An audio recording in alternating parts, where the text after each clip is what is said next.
Kailan ba yung huling pagkakataong dinipensahan mo ang isang taong hindi mo naman kaano-ano? Para sa mabuong buhay tayo na po't magkape't pandasal.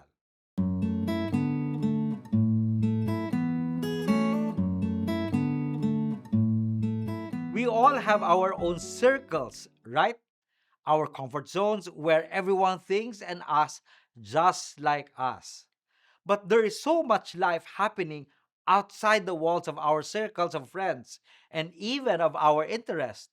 This is about the guts it takes to advocate for the outsider and to be the outsider who won't take no for an answer.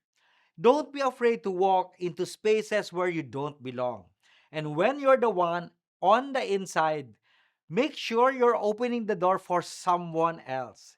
Beneath all the labels and the politics, everyone is just looking for the same thing: to be seen, to be healed, and to belong.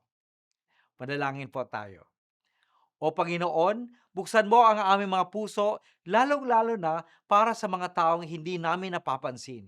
Nawa maging tulay kami para sa kanilang kapakanan. Amen.